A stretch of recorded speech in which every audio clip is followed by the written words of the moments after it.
Good Tuesday evening. This is an updated video concerning the potential for freezing rain and maybe some sleet tonight. Mostly this is all going to be in the form of freezing rain. Here's a look at the radar right now. You can tell that there is freezing rain already being reported in Poplar Bluff and back towards Doniphan, Missouri. And then in these areas, temperatures are at or below freezing right now. Actually, 30 degrees being reported in Poplar Bluff, where we do have icing being reported on cars. And there is also lightning and thunder that is being reported, and the ice is already starting to stick to those sidewalks, so you can infer that they're beginning to stick to other surfaces, such as roads as well. So already some slick travel in portions of the area. The Purchase region, which is who I'm forecasting for, should not see these impacts until a couple more hours, but right now we're looking at raindrops moving into the area. Temperatures currently are in the middle to lower 30s, but really most of the Purchase area is either at or above freezing right now, so we're not looking at any impacts as of this moment, but later on this evening, impacts will begin to be felt, especially in portions of Ballard and McCracken County. We'll go ahead and talk about the details with this event, and this is all going to start with the rain that is moving in right now, surging northward. Sub-freezing temperatures are going to begin to ease south as that rain begins to move north, so we have temperatures cold enough to support wintry precipitation moving south with rain moving north. And when both of those meet, the moisture and the cold air, it doesn't equal a good outcome. And unfortunately, it does look like this is going to meet right across our region. Rain is going to eventually, because of that meetup, switch over to freezing rain. Icy roads will in turn develop, and this system will eventually depart. Heavy icing is possible in some areas, and not the entire area, not the entire Purchase area is going to see icy impacts from this. So the arrival of that rain is right now. Temperatures right now are ranging anywhere between 34 to 37 degrees, and really even some areas are just a little bit colder than that. Temperatures earlier today, according to the models, were not looking to be this cold at this point in the evening, so already temperatures are running a little bit colder than they were forecast. So we'll see if this eventually meets up with what the model was showing for maybe later on tonight, or if temperatures continue to stay colder than what models are showing for the rest of the evening and into the overnight hours. If that happens, then a greater portion of the area will see impacts than what I'm currently anticipating. Here's the 32-degree line, this pink line right here, and you can see some areas are in circles, meaning that there are some isolated pockets, colder air pockets that will be forming, and that means that patchy areas ahead of the main freezing line will be looking at temperatures below freezing even before that freezing line as a whole surges southward. So there will be some areas that get colder than others quicker, and that's what these little circles are representing. But nonetheless, this is for 6 p.m., rain surging northward at that time frame. Right now it is 5:30, so roughly about this time this video is coming out, it's around 6 p.m. that rain is moving in. Now this is eventually going to change over to freezing rain if it isn't already by the time you're watching this video. 7 p.m. is the rough estimate for when I think this is going to happen in the northern part of the Purchase area, and I'll talk about what counties I think the north part of the Purchase area falls under and what counties I think the south part of the Purchase area falls under, where around 5 a.m. some areas will still be looking at rain and then eventually switching over to that freezing rain.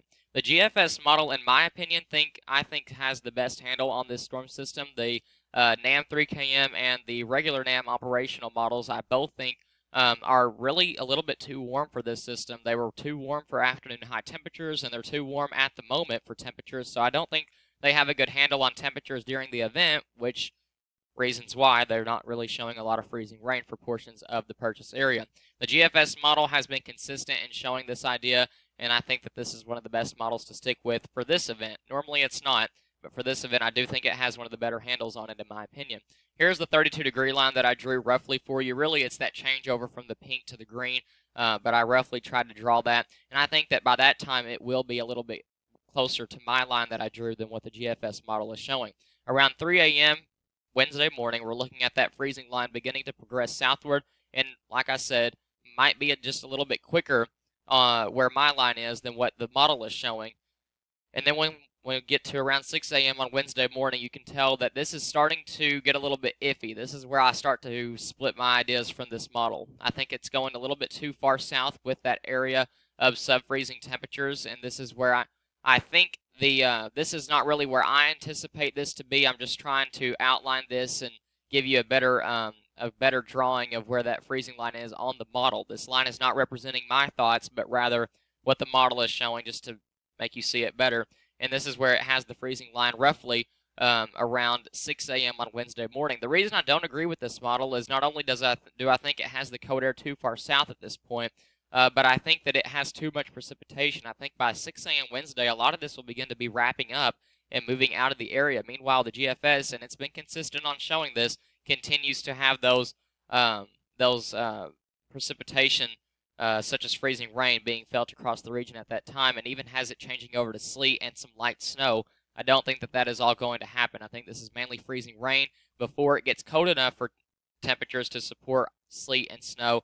The precipitation will already be moving out. So I think that those two won't meet up in time to change over to much sleet and snow. But nonetheless, don't be surprised if maybe you see some sleet pellets mixed in there. So ice totals, for the most part, we'll get to here in just a minute, but it's mostly those impacts. Roads are going to become very icy, and they will really take some time. A couple hours after that freezing rain begins, temperatures, at least road temperatures right now, are running in the middle 30s, and with that rain falling, it's going to cool it down even more. Once that freezing rain starts, really the only difference between freezing rain and rain is the temperature. There's no difference in this as far as what is falling from the sky. It's still rain. It's just that the surface temperatures are either at or below freezing, and that is expected to happen overnight tonight, and that's when you begin to see those icy issues on the roadways.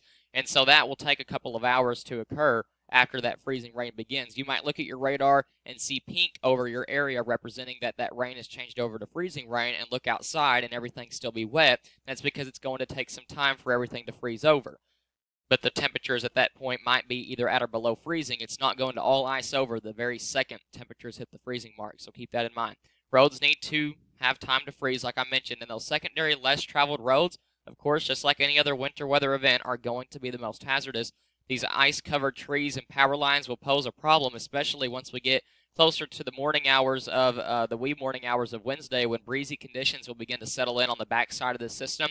It could bring down some small limbs, and some spotty power outages could be expected as well, especially in those areas that get greater ice.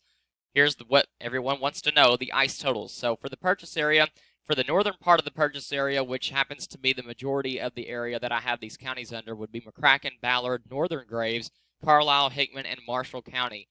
Really, Graves is going to be split in half.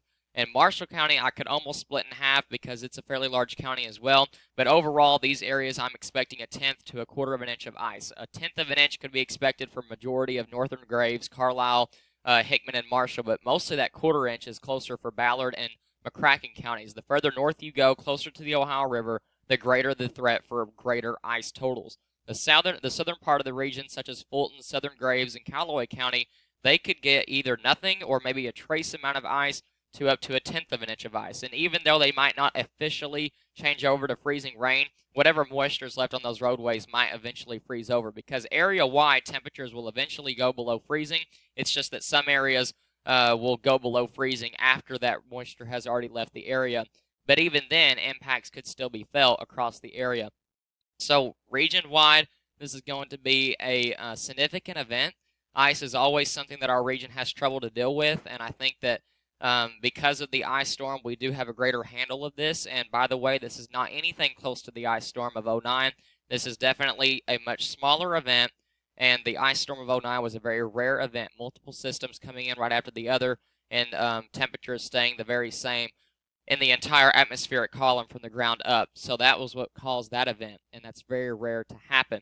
Very few places in the entire country, in the entire history of this country, of weather keeping and weather records, has that ever happened.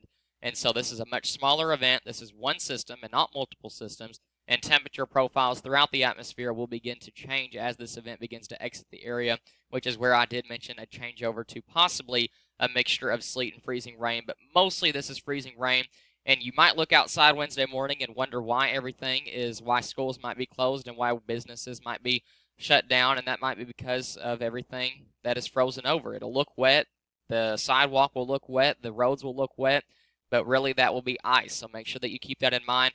And this is going to be very slick travel going into Wednesday. Temperatures Wednesday afternoon won't come all that high above the freezing mark, so we could be looking at impacts even being felt going into Thursday as well. Wouldn't be surprised to see school closings going out into Thursday.